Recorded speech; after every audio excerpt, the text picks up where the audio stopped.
tema que tengo previsto discutir es el de las ciencias fronterizas, es decir, aquellas presuntas ciencias o disciplinas científicas que están situadas en el borde mismo de la ciencia y de lo que no es ciencia. Por eso precisamente la denominación de fronteras. Empecemos por recordar, ya que el título maneja la palabra epistemología y también que acabo de ser presentado como epistemólogo, que la epistemología es aquel tipo de estudio, aquel tipo de investigación que en vez de ocuparse de objetos o de temas particulares como hace la biología o la física, se ocupa de la ciencia misma.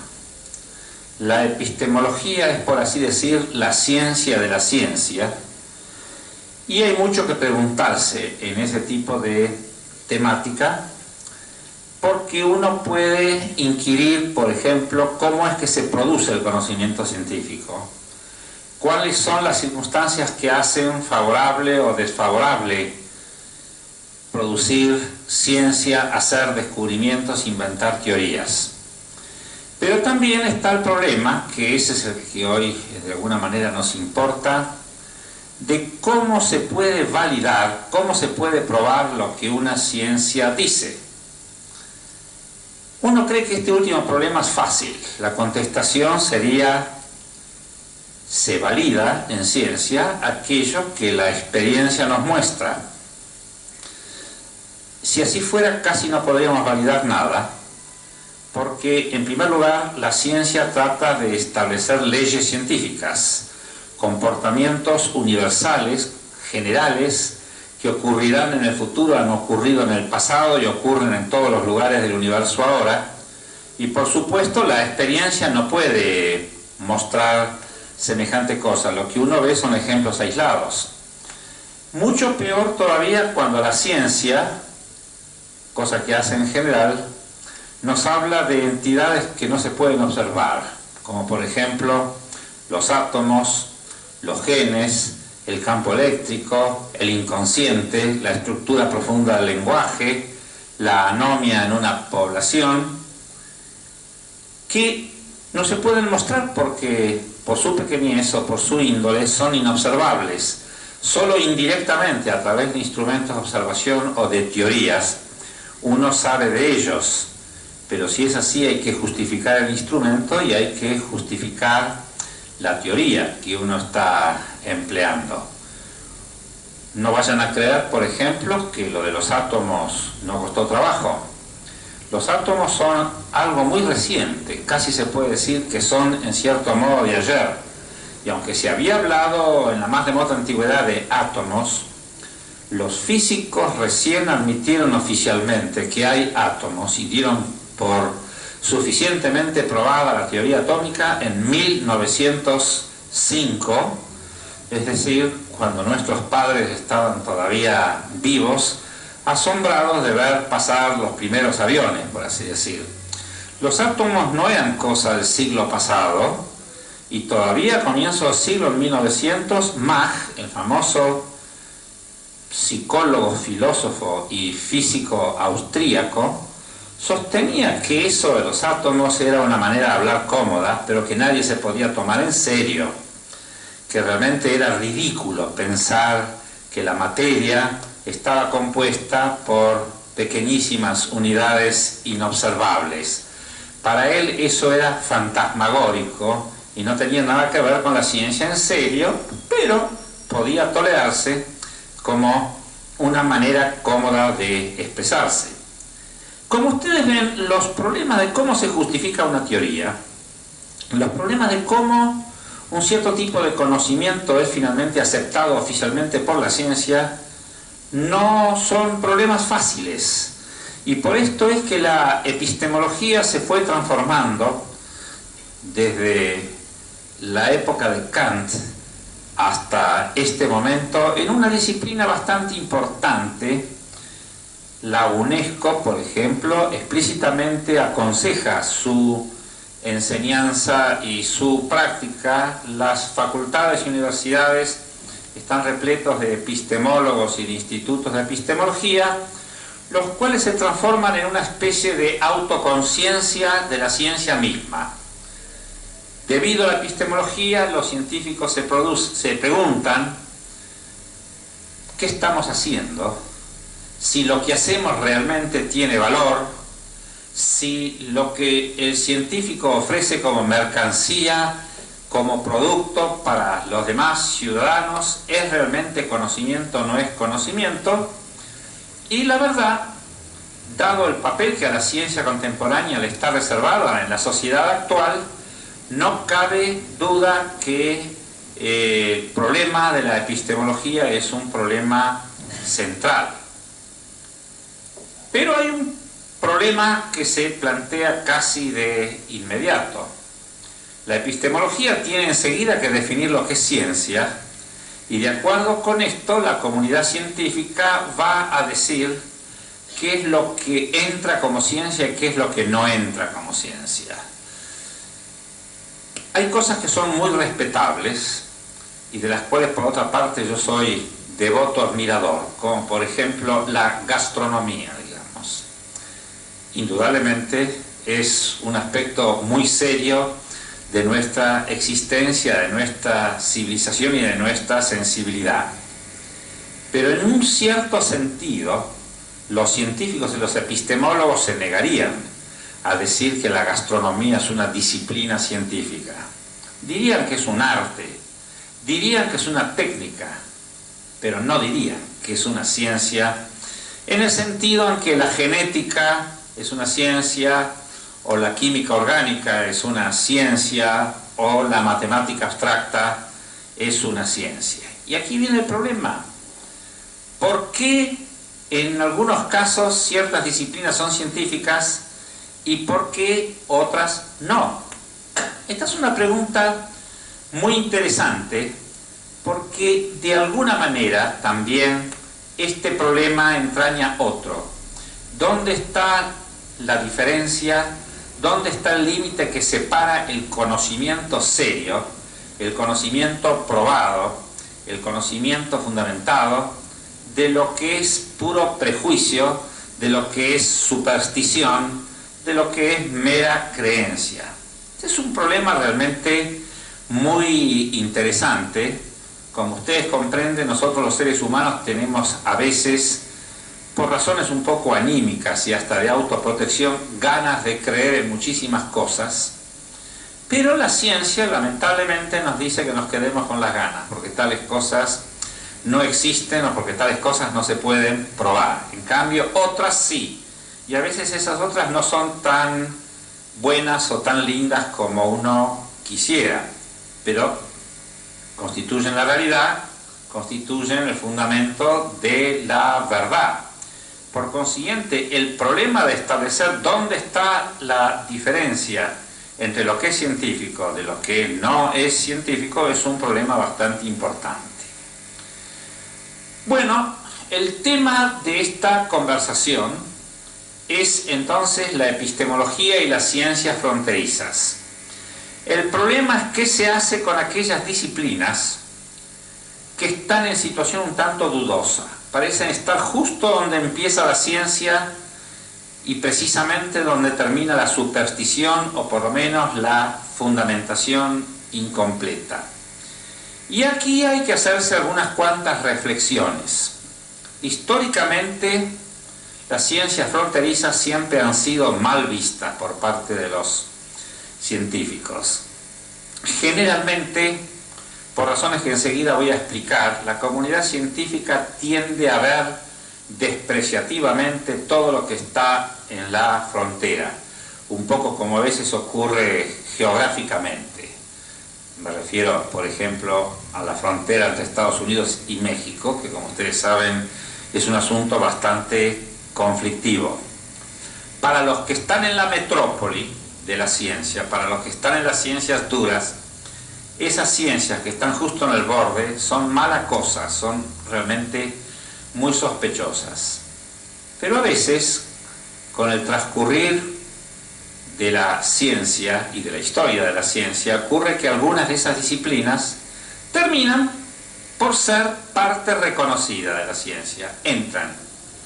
Muchas se quedan definitivamente afuera, se sabe que están equivocadas, que son mera superstición, o por lo menos no hay nada que hacer. Los de la metrópoli no dan el brazo a torcer y no quieren darle estatus científico. Y hay otras que están en una situación un poco extraña, porque así como la comunidad científica las mira de reojo y las rechaza, comunidades bastante extensas, sin embargo, apoyan y sostienen la seriedad de las técnicas e informaciones que ellas producen. Un ejemplo bastante interesante de este último tipo, me parece, es la homeopatía, porque la medicina oficial y los físicos y los químicos nunca han reconocido no solamente las reglas, sino los presupuestos físico-químicos que de alguna manera están implícitos en la homeopatía. Pero hay una comunidad bastante extensa de homeópatas que sostienen que estadísticamente, y aplicando los cánones del método científico, la homeopatía tiene bastante fuerza, una fuerza no menos comparable en, digamos, confiabilidad a la que uno puede encontrar en otro tipo de campos. Por esto es que las ciencias fronterizas constituyen un asunto interesante, un verdadero desafío para el epistemólogo. Si la epistemología sirve para algo, debiera de alguna manera decir algo acerca de lo que pasa ahí.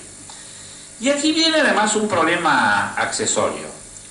En un célebre trabajo de William James, el famoso psicólogo y filósofo pragmatista norteamericano, uno de los fundadores de la psicología de nuestro siglo, si se quiere, quien lea el tratado de psicología de James se dará cuenta la cantidad enorme de innovaciones que él trajo en ese campo. Era un hombre que no tenía temor y se metía con lo fronterizo precisamente por las razones que yo voy a traer a colación.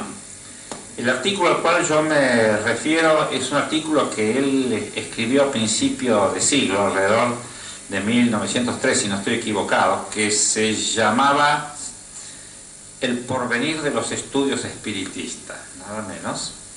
Y él comenzaba ahí, antes de hacer un relato de todos los pros y contras que habían en el tipo de experiencias que el llamado espiritismo entonces ofrecía y que después fue estudiado por los metapsíquicos y después por los parapsicólogos, como así sucesivamente se iban llamando desde distintos ángulos. William James, digo, hace la siguiente consideración. Se pregunta con toda razón, ¿cómo es que puede progresar la ciencia? ¿Cómo es que la ciencia no se estanca y puede hacer nuevos descubrimientos, pero no de detalle, sino descubrimientos que cambian el mundo? Según él, no hay más remedio que ir a la frontera. No lo dice con esas palabras, dice que hay que tomar en cuenta todo el material un tanto de rezago o de desperdicio que la ciencia de alguna manera pone de costado. Porque ahí están los problemas sin resolver, ahí están los desafíos, y quien preste la debida atención a ese costado de la ciencia va por ahí a encontrar el filón, el aspecto verdaderamente rico que produzca la revolución científica, el cambio. Y así en parte es quien reconozca alguna de las grandes revoluciones científicas de la época contemporánea, se da cuenta que a veces eran problemas que la gente miraba con desconfianza, miraba un tanto de reojo, pero que al final obligaron a un determinado cambio.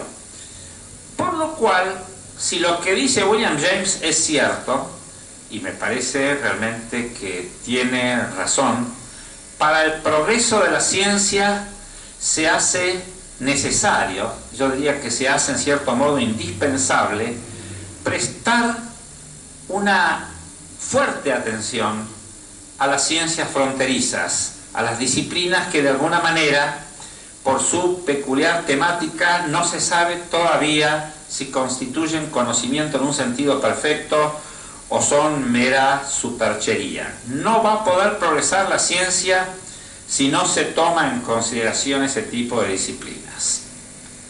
Bueno, dirán ustedes, eso es evidente. Evidentemente, cualquiera que esté interesado en el progreso de la investigación científica y en ser un tanto original y adquirir un tanto de gloria, digamos, evidentemente va a tener que prestar atención a ese tipo de problemática. Pero no es así. En realidad, si uno mira la historia de la ciencia, va a ver que en primera instancia la comunidad científica rechaza, casi yo diría asqueada, la existencia de las ciencias fronterizas. Les pone una terrible resistencia y para eso hay una serie de explicaciones. Si uno lee lo que describe el famoso epistemólogo americano Thomas Kuhn acerca de cómo se comporta la comunidad científica, él dice que en los tiempos en que la ciencia no tiene crisis y se desarrolla de manera normal, la comunidad científica es esencialmente conservadora. Por así decir, es como si implícitamente hubiera hecho una especie de pacto de sangre, según la cual datos nuevos se pueden ir incorporando, pero las grandes concepciones que de alguna manera dirigen la investigación científica, las grandes ideas y las grandes teorías, esas no se pueden tocar. Constituyen el marco sin el cual nosotros no podemos conocer o investigar, y esto es lo que él llama el paradigma. Cada época para él tiene su paradigma, su gran modelo, su gran concepción, y todo lo que uno hace, lo hace dentro del paradigma. Cuando Newton aparece y se trae su libro, Los principios matemáticos de la ciencia natural, surge un paradigma, la de los modelos mecánicos, la inclusión de la matemática y la teoría de la medición en ciencia y el papel de la deducción matemática para hacer predicciones y construir explicaciones, y aunque los científicos después descubrieron una gran cantidad de cosas, nunca modificaron ese aspecto o paradigma. Y es tal la fuerza de ese pacto de sangre que si alguien viniera a decir que hay una anomalía, que hay algo que no se adapta al paradigma, va a merecer el desprecio y la ironía de la comunidad científica. Como dice Kuhn por ahí, y tiene razón, cuando surge alguna anomalía, cuando algún aparato no funciona como se esperaba que funcione, cuando hay una experiencia extraña, una experiencia singular, en lugar de pensar como otros epistemólogos consideran que se ha descubierto un error y que por consiguiente hay que cambiar el paradigma, la reacción de los científicos es pensar que el investigador que está trayendo la dificultad es realmente un chambón y no hay que hacerle caso, cuando no un mistificador o un hombre al cual habría que expulsar indignado de la comunidad científica. Según Kuhn funciona de esa manera, y él dice hay algo razonable en esa manera de funcionar, porque piensa en todo el esfuerzo intelectual, todo el esfuerzo económico que se ha puesto en construir la ciencia y el paradigma. Sistemas de enseñanza en la universidad, libros de textos, formación de los investigadores, construcción y diseño de los aparatos científicos, inversiones en programas de investigación. ¿Cómo se va a poder dejar de repente eso de lado porque viene alguien a decir que hay cosas raras en la frontera, digamos, ¿no?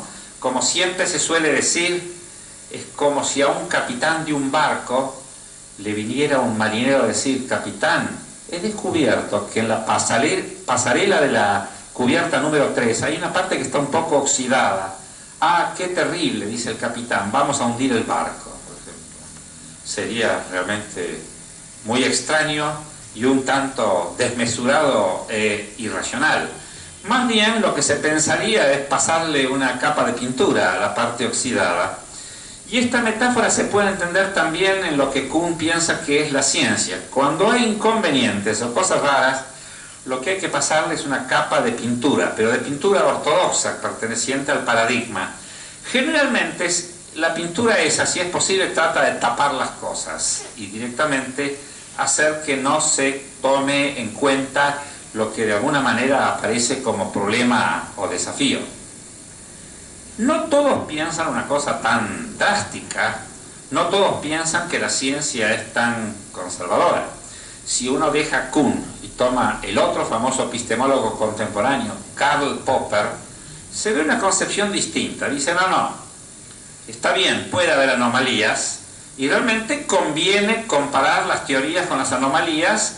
Si las anomalías son fuertes, hay que de alguna manera cambiar las teorías científicas, y creo que Popper tiene razón. Si uno toma una revista científica contemporánea como Scientific American u otra, va a ver que las cosas van cambiando continuamente, un poco debido a la presión de la experiencia. Pero todos los que están en esta posición, que se suele denominar el método hipotético deductivo, todos los que piensan como Popper, sus discípulos, Bunge, Wisdom y muchos otros pensadores, dan un consejo muy curioso, que también es atendible, pero que justamente es el que de alguna manera encierra los peligros. Dice, bueno, hay que corregir las teorías, hay que aprender a cambiar nuestros marcos y nuestra manera de pensar cuando la experiencia fronteriza viene muy en contra y nos deja mal colocados. Pero lo que va a venir en reemplazo, es decir, la nueva teoría, la nueva concepción, no puede ser cualquier cosa. En primer lugar, tiene que mostrar que ella no tiene los líos que tienen las teorías anteriores que uno va abandonando. Pero segundo, y eso lo dicen explícitamente, uno lo puede leer, por ejemplo, en la investigación científica, el famoso libraco de Mario Bunge, donde dice, ninguna teoría nueva puede formarse en ciencia si lo que ella dice entra en consonancia, en concomitancia, en armonía con el cuerpo de teorías ya existentes. Si la oposición llega a ser grande, si lo que la teoría nueva dice es muy diferente de todo lo que el cuerpo teórico ya existente señala, entonces la teoría nueva no tiene carta de ciudadanía, no tiene derecho a ingresar en ciencia y se tendrá que quedar en todo caso, en el mejor de los casos, esperando quizás añares y milenios a que cambie todo el marco teórico restante. De acuerdo con esto, y para que se entienda naturalmente las implicaciones que esto tiene, si todo el marco teórico científico, por ejemplo, está basado en modelos mecanicistas de tipo newtoniano, o en todo caso sus extensiones energéticas tal como la vio la electrodinámica de Maxwell del siglo pasado, muy difícilmente muchas de las cosas que la parapsicología dice, muchas de las teorías energéticas involucradas por la parapsicología no podrían entrar. ¿Por qué? Porque en realidad detrás de todo lo que se piensa acerca de la telequinesia, de la clarividencia, de la precognición, de las concepciones del espacio, del tiempo y de la fuerza que sostiene la parapsicología en sus teorías, a veces simplemente al señalar los hechos, no encaja con todo el marco general que la física tradicional del siglo pasado, la química y en parte también todas las disciplinas con ellas conectadas, la biología por ejemplo, nos enseña. Y aunque pueda no entrar en colisión con la experiencia, como sí entra en colisión con el marco teórico, se tendrá que quedar esperando, pero del otro lado de la frontera. De modo que para las epistemologías que están en este tipo de posición, está de alguna manera vedado en principio que las ciencias fronterizas entren en ciencia, salvo que ellas demuestren que la colisión con el marco teórico general, que la colisión posible con las teorías existentes es mínima o no existe, o que hay explicaciones posibles que de alguna manera puedan darse. Un ejemplo de este tipo podría ser, por ejemplo, la grafología. La grafología es una historia no terminada de disciplina fronteriza. Cuando la grafología se fue constituyendo a fines del siglo pasado, hasta que se llegó al famoso tratado de Crépy-Jamin, que fue de alguna manera el prototipo de una obra grafológica, se pensaba que todo eso de alguna manera era charlatanería, o por lo menos de muy difícil justificación. ¿Qué podría tener que ver la forma de la letra? ¿Qué tendría que ver los grafismos con la complejidad caracterológica de quien es responsable de la escritura? Se pensó que había una colisión manifiesta entre la teoría grafológica y el marco teórico general que de alguna manera estaba ofreciendo la ciencia de principio de siglo. Pero ocurrió paulatinamente dos cosas que tienen que ver con el método científico. Primero, yo diría que son tres cosas, para así decir. Primero, estadísticamente se vio que las correlaciones, con gran sorpresa, de alguna manera existían. Se hicieron toda clase de estadísticas y correlaciones entre, por ejemplo, diagnósticos grafológicos y comportamiento de empleados en instituciones bancarias o en la administración pública, y realmente el índice de correlación entre ciertos rasgos era mucho mayor del que uno había pensado. Yo también, cuando me encontré por primera vez con tratados de grafología, me quedé un poco extrañado porque me parecía que eran un poquito metafóricas y apresuradas las razones por las que se interpretaban ciertos rasgos de cierta manera, pero estadísticamente dio cierto tipo de resultado. La segunda cosa que se vio es mostrar que no había tanta colisión lógica, después de todo, entre lo que la grafología pretendía y la ciencia oficial, porque en el fondo escribir es realizar una acción, y está muy claro que el modo en que una acción se determina puede tener que ver con la estructura general de la personalidad, cosa que nosotros sabemos perfectamente bien que puede darse en la obra de arte y aún en general en la creación técnica y hasta en el estilo mismo en que se produce la creación científica. ¿Por qué no puede eso tener que ver con la manera de gesticular, la manera de caminar, la manera de accionar muscularmente y en particular la manera de hacer trazos? ¿Dónde está la contradicción en principio? Por consiguiente, la pretensión de que eso no entraba porque había una colisión con el marco teórico ya no era tan evidente. Pero en tercer lugar se hizo, no en forma perfecta que pusiera muy contento a quienes nos dedicamos a la epistemología, pero cierto tipo de teoría sistemática, por la cual, como ustedes saben, y como por otra parte lo sostiene en gran medida la semiótica contemporánea, los signos adquieren en parte significación o tipos de significación, que los hay mucho, en un contexto de relaciones peculiares y sistemáticas que tienen unos con otros. Es, por así decir, un gran código de relaciones la que hace que un signo tome un sentido relativo a los demás y que nosotros lo elijamos para expresarse, cuando queremos expresar un sentimiento o una idea, con él y no con otros signos. Hay sistemas más apropiados unos que otros, y es muy claro que entre los sistemas de contextos o relaciones estructurales que dan sentido a los signos están los que pudiéramos llamar formales o caligráficos. De modo que la teoría que estaría aquí de alguna manera presente es que, así como en lógica se admite que el significado de los signos lógicos lo da el contexto de su uso y las relaciones mutuas, por ejemplo las relaciones de deducción, podría ser muy bien que el sentido caligráfico de un trazo lo de la relación que tiene con otros posibles trazos caligráficos de esa misma persona o de otras personas. Y en ese sentido es donde podría surgir que pudiera haber, por ejemplo, datos serenos, datos violentos, datos emocionantes, datos fríos o datos de alguna manera desconfiables, en el sentido de que los rasgos estuvieran ocultando alguna polisemia donde hubiera elementos emocionales negativos.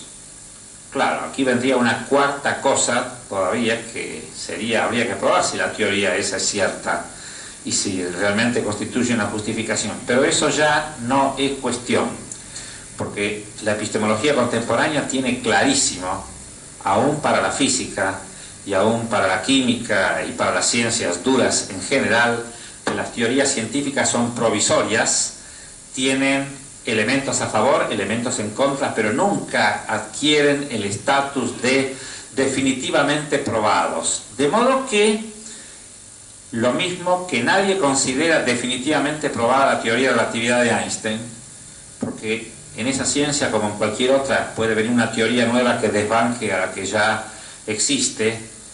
Cuando Kant en 1771 escribe la Crítica de la razón pura, él cree que la teoría de Newton es eterna, pero en 1905 la teoría de Newton en cierto modo se va y viene otra. ¿Y por qué no se va a ir la otra? El diccionario de Oxford de Ciencia y Tecnología, 1952, decía que la vida media, en general, de una teoría científica es unos 7 meses aproximadamente. De modo que la dinámica del conocimiento científico es mucho más vertiginosa y cambiante de lo que uno puede pensar. Eso quiere decir que casi siempre que uno está trabajando con una teoría científica, está trabajando con algo que va a perfeccionarse, va a cambiar, se va a alterar, va a venir algo nuevo. No se le pida entonces a una teoría como la de la grafología que sea eterna, segura y probada. Es una teoría. Basta que se pueda poner a prueba, basta que pueda ser sometida a los mismos test de contrastabilidad que las demás teorías científicas. El hecho es que ningún científico actualmente tiene prevenciones contra la grafología como las que se podrían haber tenido al comienzo del siglo pasado, y creo que hasta un poco exageradamente se ha transformado en una especie de instrumento de selección y juicio muy peligroso, porque yo creo que a veces puede llevar realmente a error y a un diagnóstico equivocado, aunque en general no es esa la opinión de quienes manejan el instrumento. La grafología vendría a ser un buen ejemplo de ese tipo de disciplinas fronterizas que, un tanto ridículas al principio, merecedoras de la mayor desconfianza, poco a poco se van haciendo naturales y forman, por así decir, parte natural del acervo disciplinario, no quizás del más importante, pero de las disciplinas científicas o de las investigaciones que uno de alguna manera admite. Otro interesante ejemplo en esta misma dirección es la sofrología. Como ustedes saben, el hipnotismo en la tradición y en el propio siglo pasado, hasta mediados y aún más del siglo pasado, como disciplina, como conjunto de hechos y como teoría, era realmente digna de la mayor desconfianza. Se sabía que había fenómenos hipnóticos, pero la ciencia oficial no los había recogido, y en general esperaba que llegaría el día en que eso iba a poder ser definitivamente descartado, con lo cual se podría festejar en ese momento una victoria más de la luz cultural contra las tinieblas. Se debe a Charcot, entre otros grandes fisiólogos, el no haber tenido reparo en empezar a utilizar sistemáticamente técnicas de hipnotismo, y ustedes saben que eso estuvo también ligado en un principio a los orígenes del psicoanálisis. El hecho es que paulatinamente pasó lo mismo con la grafología. Se vio, no estadística esta vez, pero en forma experiencial, que la experiencia existía y daba los resultados que se decía que el hipnotismo permitía alcanzar. Segundo, se vio desde Charcot en adelante que la aparente colisión con el marco teórico no existía, porque como se iba conociendo cada vez mejor la corteza cerebral, las cortezas del cerebro, se sabía que había fenómenos como el de la inhibición, que después fue muy estudiado, y empezó a admitirse que la hipótesis de que se podía desinhibir la acción de una parte de la corteza sobre otra no entraba en principio en contradicción con la ciencia fisiológica oficial. Lo tercero fue ya llegar a hacer teorías acerca del hipnotismo, y uno puede ver, por ejemplo, que en los comienzos del psicoanálisis, Breuer y Freud hicieron una teoría acerca del hipnotismo, los estados hipnóticos y su significado. Ellos mismos después la abandonaron, pero eso es otro asunto. Ya he dicho que las teorías científicas son efímeras y van cambiando.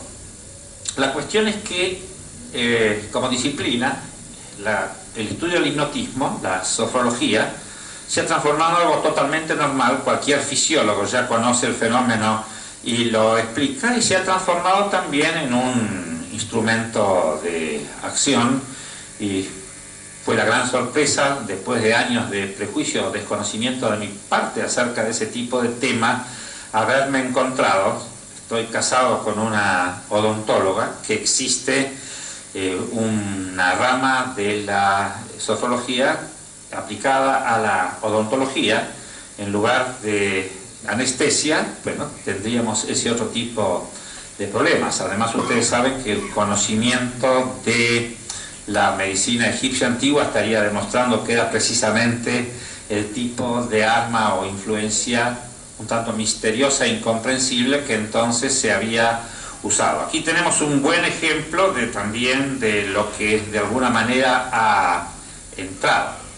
Ahora, la cuestión que hay que de alguna manera plantearse es: ¿cómo hace el científico para combatir esta especie de actitud conservadora, según la descripción de Kuhn, o esta actitud de no aceptar lo que no está en connivencia y armonía con el cuerpo científico general existente?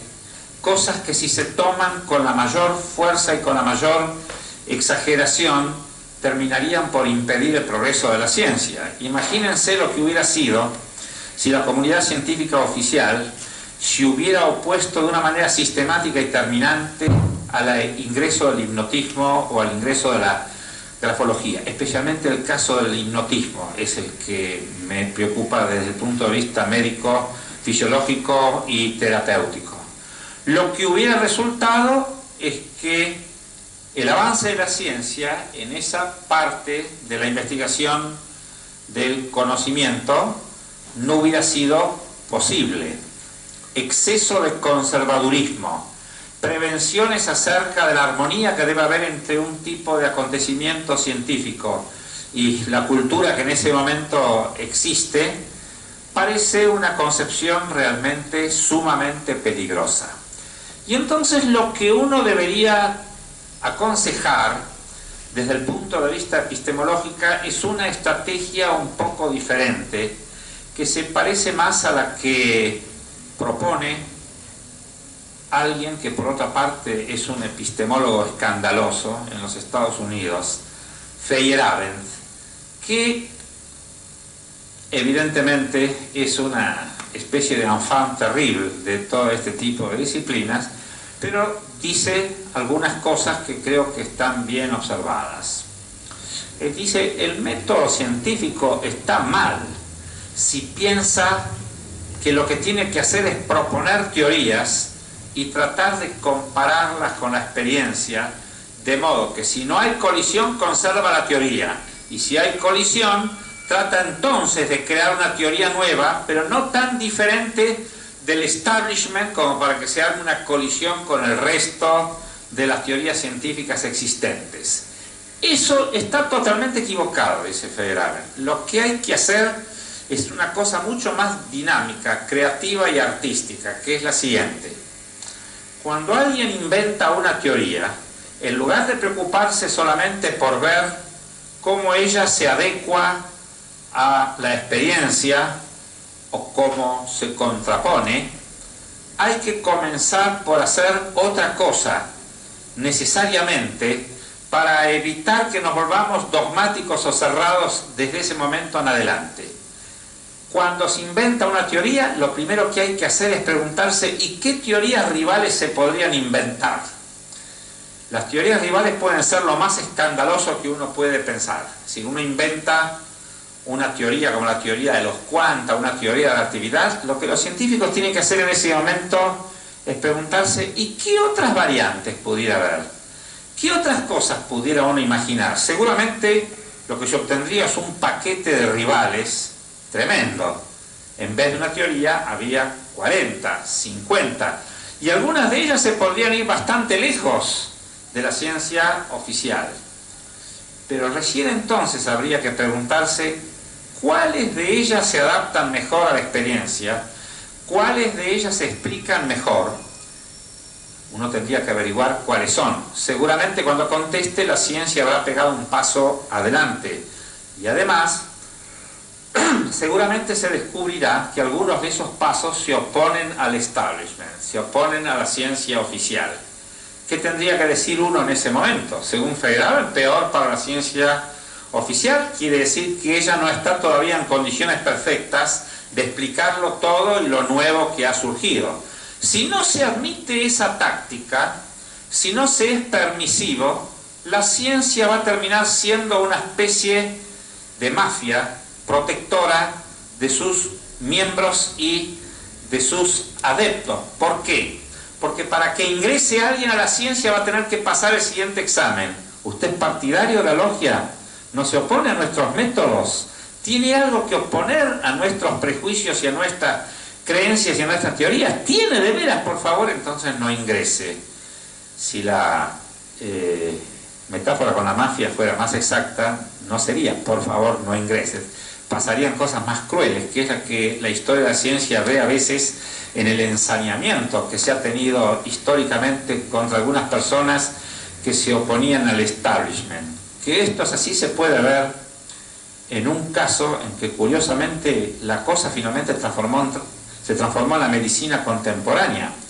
Como ustedes saben, hasta mediados del siglo pasado no existía la asepsia en medicina. Nadie creía que el origen patogénico de las enfermedades tuviera que ver ni con microorganismos ni con sustancias en descomposición. Se creía que era o la influencia de aires malos o de influencias nocivas, tóxicas, especiales, pero eso de lavarse las manos antes de hacer una operación realmente sería tan extraño como si a uno le dijeran: miren, siempre que hay que hacer una operación, lo primero que hay que hacer es dar vuelta a la llave en la cerradura, ¿no? Uno se quedaría sumamente extrañado. ¿Y qué tienen que ver las llaves y las vueltas a la llave en la cerradura con el éxito de una operación? Y francamente yo creo que no tiene nada que ver, por lo que yo sé hasta ahora. Pues un médico de aquel entonces hubiera pensado que lavarse las manos tampoco tiene nada que ver. El primero que hizo notar que algo así había fue en el hospital de Viena, Semmelweis. Semmelweis terminó suicidándose, tal fue la oposición que la medicina oficial le hizo por traer semejantes estupideces como la asepsia a la medicina. Realmente todo lo que él decía acerca de los peligros que tenía haber tocado en un hospital primero a un enfermo y después tocar a otro, era totalmente ininteligible y no tenía nada que ver con la ciencia oficial. Si la metáfora de la mafia se aplicara realmente en este caso, uno podría decir que la Confederación Médica, transformada en una peligrosa logia, le preguntaría a Semmelweis: ¿estaría usted dispuesto a dejar esas tonterías y adaptar lo que es nuestro conocimiento oficial sobre la medicina, que tiene que ver con estados de ánimos o con influencias tóxicas? Semmelweis hubiera dicho: no estoy dispuesto a dejar mi descubrimiento. Lo he visto en las salas de parturientas en el hospital de Viena, donde efectivamente en la sala donde hay más muertos son aquellos donde los médicos primero han pasado por la morgue y después han pasado para la sala de las parturientas, de modo que para mí está clarísimo. Bueno, la mafia no hubiera aceptado a Semmelweis, no la aceptó y le hizo realmente una acción tan negativa en derredor que Semmelweis no lo resistió y finalmente se suicidó. Hay muchos ejemplos de este tipo. Cuando en matemáticas Cantor inventa la teoría de conjuntos, que es la matemática contemporánea moderna, como ustedes saben, tal fue la guerra que le hizo al establishment, pensando que es una locura, una extravagancia, que bueno, Cantor no se suicidó, pero terminó siendo internado en un hospital psiquiátrico porque tenía grandes blancos en el cerebro. Tal es la crisis de angustia que la pelea con el establishment le planteó. Por consiguiente, de algún modo, el progreso de la ciencia, la sensatez que la comunidad científica tiene que tener hacia los nuevos, tiene que hacer que, aún en tiempos en que no hay crisis, y mucho más si las hay, tiene que estar abierta para ver qué ocurre con las ciencias fronterizas, para ver qué ocurre en ese rincón donde William James pensaba que estaba la promesa del cambio y el descubrimiento, tratando justamente de incorporar con simpatía todas estas ideas nuevas, eso sí, pero no simplemente por mera simpatía, porque si no, no se podría discriminar entre lo que es científico y lo que es mera extravagancia. Uno tiene que ser, por así decir, simpatético con las ideas nuevas, simpatético con las ciencias fronterizas, pero al mismo tiempo tiene que ser severo y aplicar los cánones del método científico con la mayor dureza posible. Una reflexión, yo quisiera hacer una doble reflexión. Una que se refiere a cómo ha progresado la ciencia contemporánea, para ver justamente cómo muchas cosas que parecen extravagantes e imposibles finalmente terminaron transformándose en ciencia cotidiana. Y la segunda es justamente las que son relativas a las ciencias fronterizas actualmente existentes.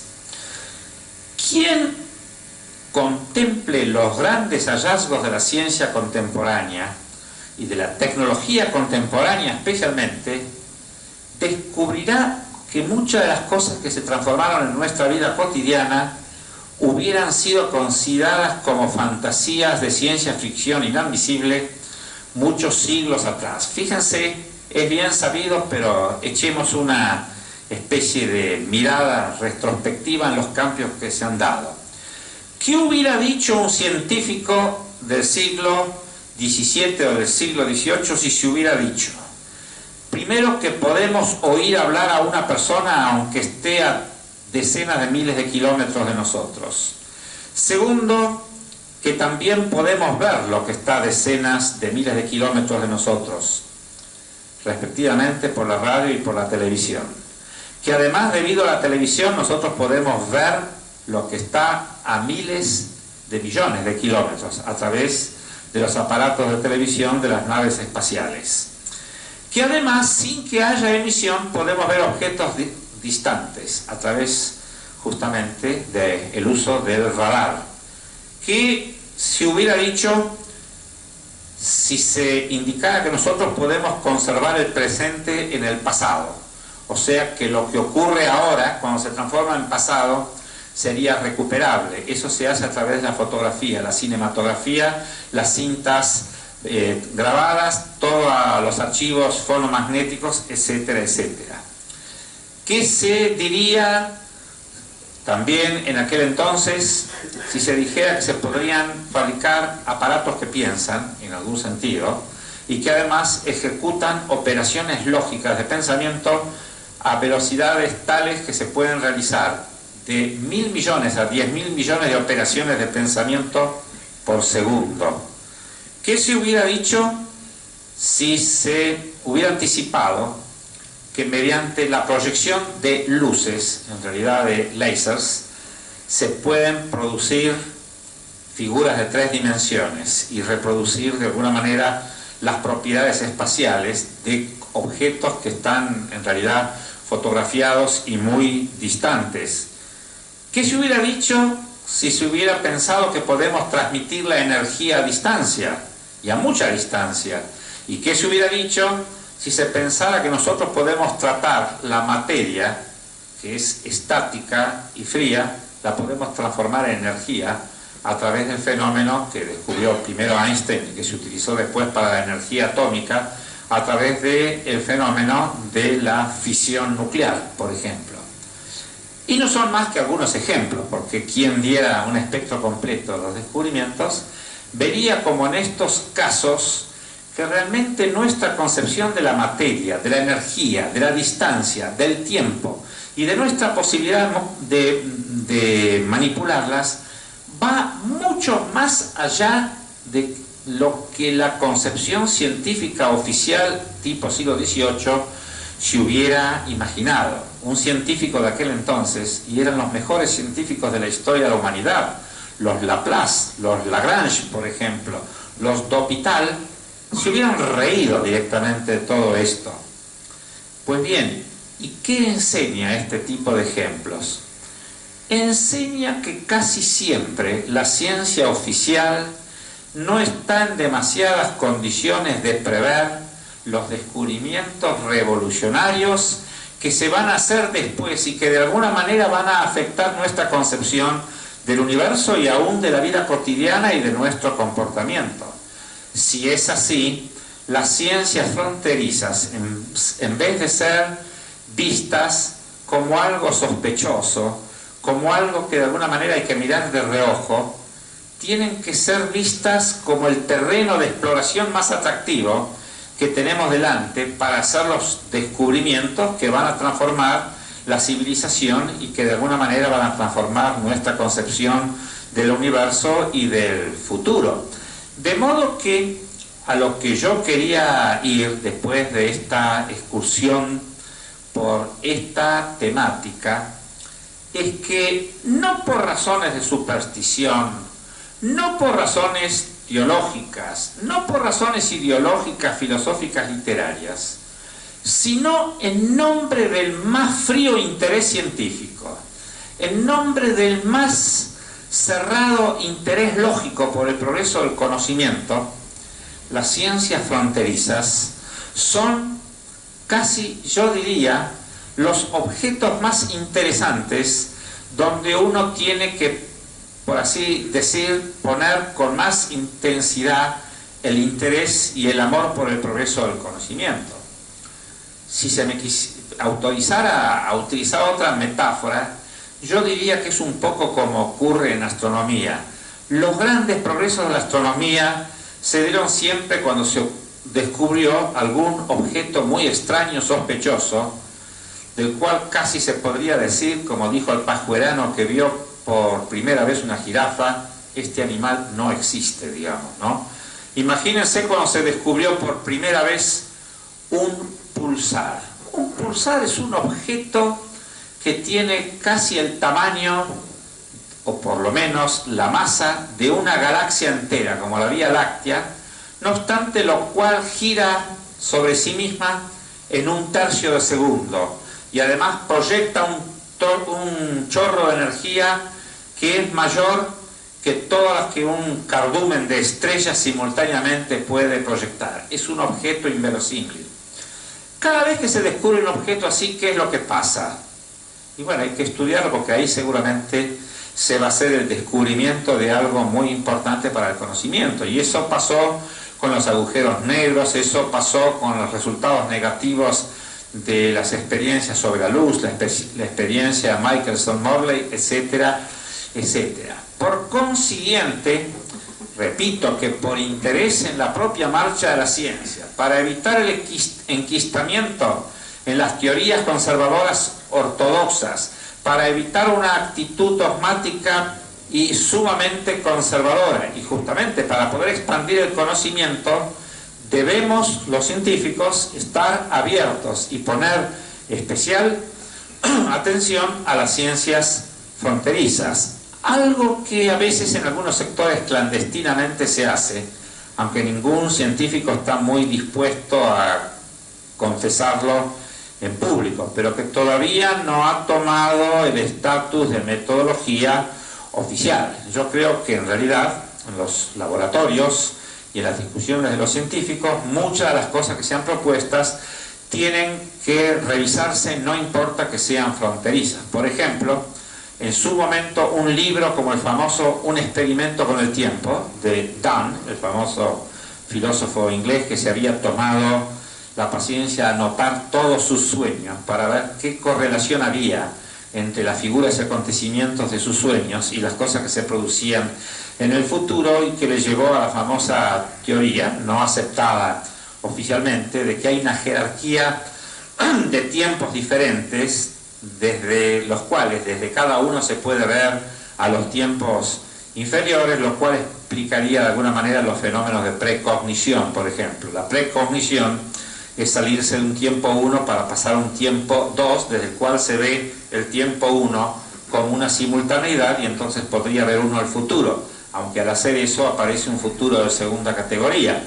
Eso nunca fue aceptado de manera oficial, pero les invito a leer, por ejemplo, los libros de Davis acerca de lo que la física dice actualmente sobre el tiempo contemporáneo, sobre el espacio y el tiempo, para ver que los físicos ya no estarían hoy día tan distantes de algunos de los modelos que dicen de pensar algunas de estas cosas, que el tiempo es algo que se transforma, que puede actuar sobre sí mismo, que tiene características espaciales, que puede crear energía, que puede ceder energía y hasta que puede de alguna manera desaparecer.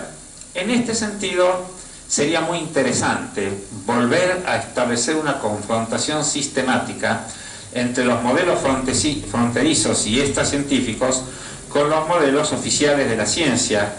Una tentativa como esa, no bien lograda, pero digamos bien inspirada, es justamente la que hace el físico Capra a propósito de las analogías que existen entre la física cuántica contemporánea y muchas de las tesis de la filosofía vedantista antigua oriental, analogía que es mucho mayor en algunos aspectos de los que uno puede pensar.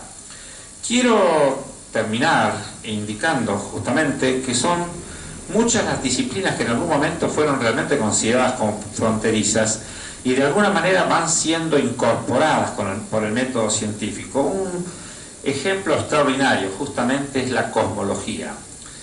En la tradición la cosmología era una parte de la filosofía y a veces una parte de la religión que establecía por métodos racionales cómo debía ser el universo. Eso es un poco ridículo, a pesar de que todavía se sigue enseñando en muchas facultades latinoamericanas materias que se llaman cosmología racional o cosmología sistemática. A partir de 1915, de los trabajos de Einstein especialmente, y de ciertos descubrimientos que se hicieron en astronomía, nació la cosmología contemporánea, que es la ciencia que estudia la forma, tamaño, estructura del universo actual, su origen y su final. Al principio los científicos la miraron como ciencia fronteriza, como mera especulación. Y son muchos los que dijeron, esto no se va a transformar nunca en serio.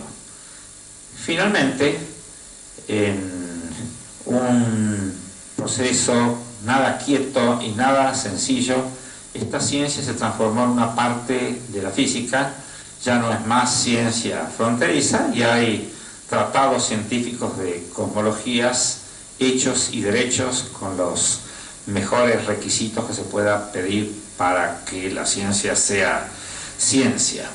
Otro ejemplo curioso, más controvertido, es el del psicoanálisis.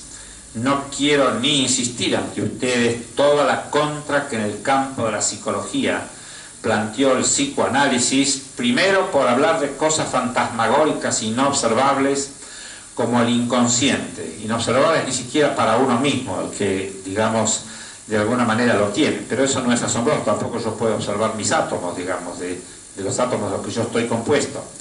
Pero segundo, considerando que toda esa tentativa de explicar lo biológico a partir de lo psicológico, como Freud lo quería, era realmente una ridiculez en vista de lo que la fisiología contemporánea, tipo Ramón y Cajal y otras, estaba ofreciendo, y todo lo que el conductismo psicológico contemporáneo de alguna manera también señalaba como verdaderamente científico. De modo que también hay que señalar, para cualquiera que vea la historia del origen del psicoanálisis, cómo esta fue vista todavía ahora, en cierto modo, como protociencia, puro charlatanerismo. Si alguno de ustedes no lo pueda creer, le invito a leer, por ejemplo, lo que reiteradamente señala cada vez que puede Mario Bunge en alguno de sus libros o en alguno de sus artículos. Cuando Mario Bunge dictaba filosofía de la ciencia en la Facultad de Filosofía y Letras de la Universidad de Buenos Aires. Reiteradamente, yo diría que por lo menos una vez por mes, se dedicaba una perorata en contra del psicoanálisis. Los psicoanalistas que estaban presentes se vengaban haciéndole un diagnóstico, digamos, por lo cual se deducía, bueno, no una cosa tan ridícula como lo voy a decir, pero algo así como que un psicoanalista le debía haber pegado cuando era chico, digamos, en principio, o alguna hipótesis semejante. De hecho, sin embargo, lo he comprobado personalmente, quien estudie el psicoanálisis no con ojos de fanático de una logia, no con ojos literarios o filosóficos, sino con ojos realmente científicos, si uno quiere hacer algún modelo de ciertos artículos de Freud, va a reconocer que exactamente el mismo tipo de método modelístico que los químicos utilizaron para hacer un modelo de la estructura de la materia, postulando átomos, moléculas, modos de combinación y cómo con eso podrían explicarse las propiedades químicas, es lo que Freud quiso, viendo qué estructura tenía el aparato psíquico o la psiquis, qué componentes, cómo se estructuraban, interactuaban y cómo de eso podría explicarse ciertos tipos de fenómenos, algunos de carácter patológico como la histeria o en general la neurosis, y otras hasta comportamientos de tipo cotidiano, intrigantes pero cotidianos, como por ejemplo una cosa muy intrigante y que ninguna psicología hasta el momento había explicado: ¿por qué muchas personas dejan de conseguir lo que pueden conseguir, les interesa conseguir justo en el momento en que pueden conseguirlo? Un hecho que se suele llamar inhibición, que realmente no es para la psicología tradicional muy comprensible y que el psicoanálisis con sus modelos consigue explicar o por lo menos dar sentido de manera bastante satisfactoria.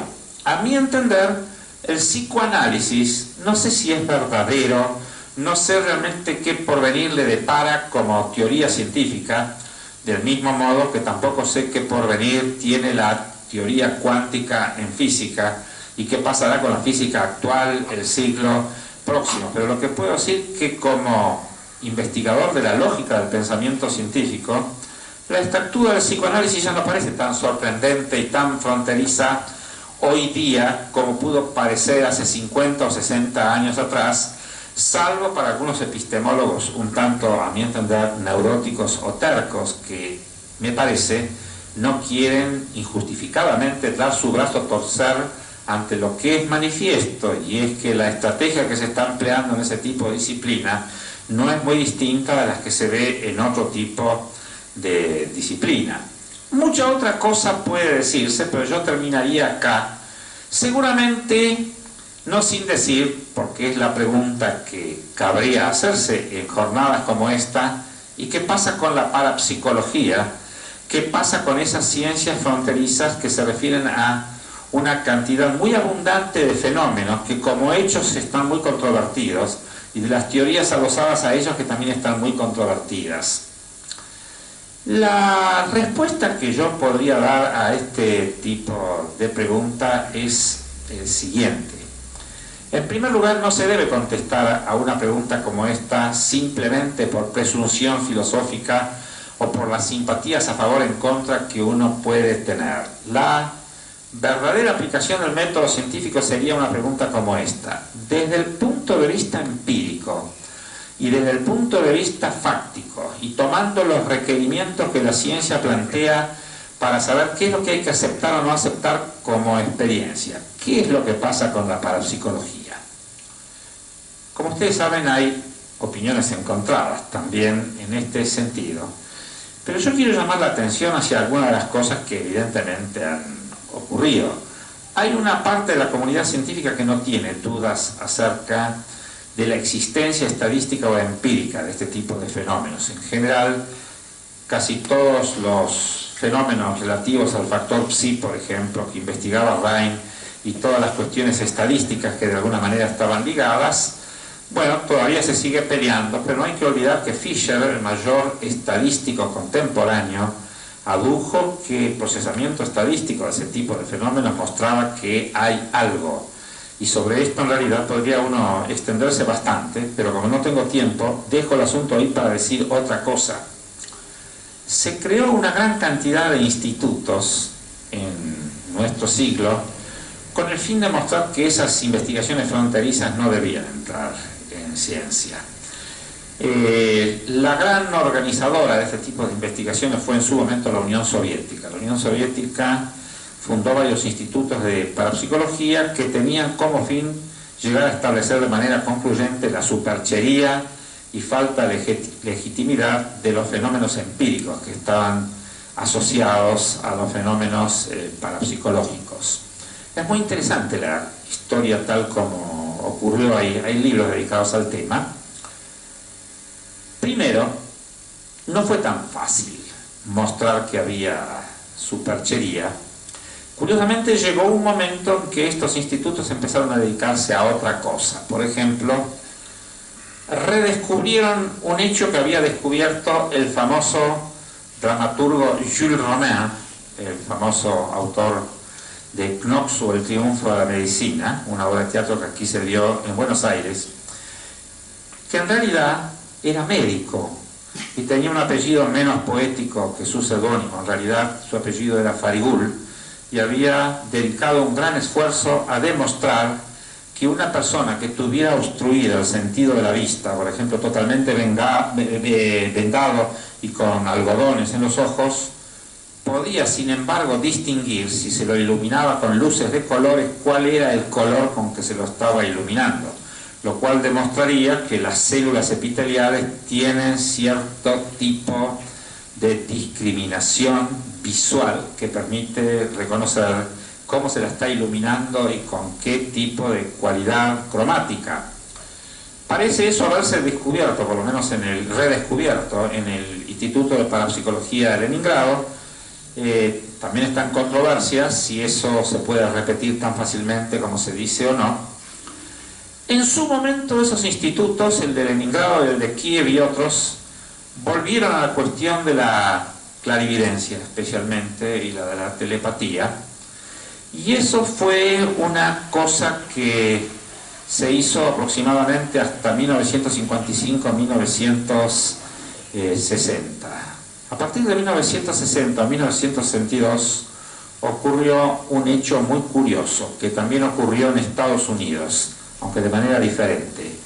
Las investigaciones de esos institutos fueron declaradas de interés militar o estratégico por la Unión Soviética y sus comunicaciones no fueron dadas más a conocer al gran público.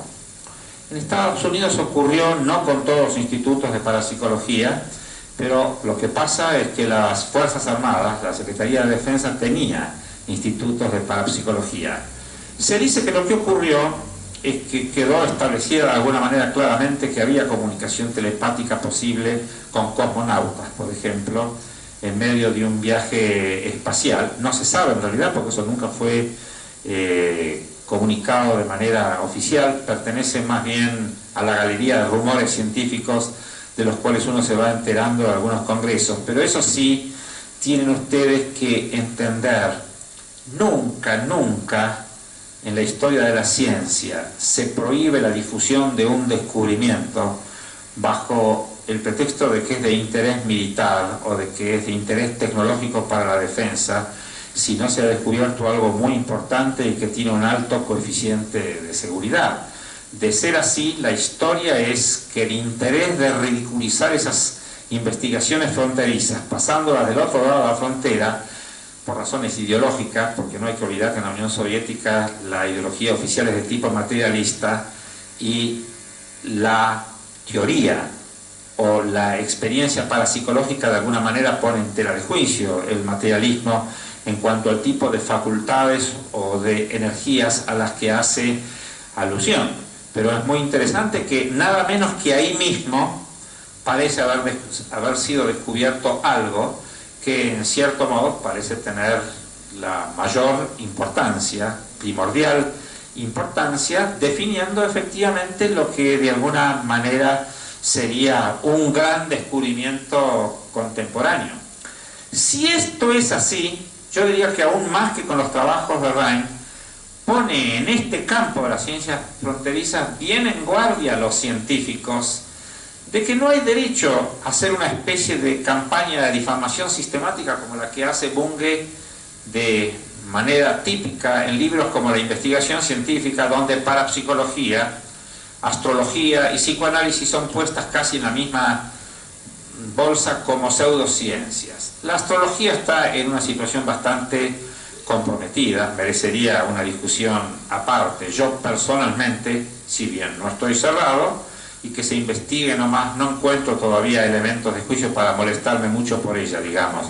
Pero respecto de la parapsicología, creo que efectivamente hay ahí un problema relativo a ciencias fronterizas muy importante y que la epistemología oficial debe tener realmente en cuenta.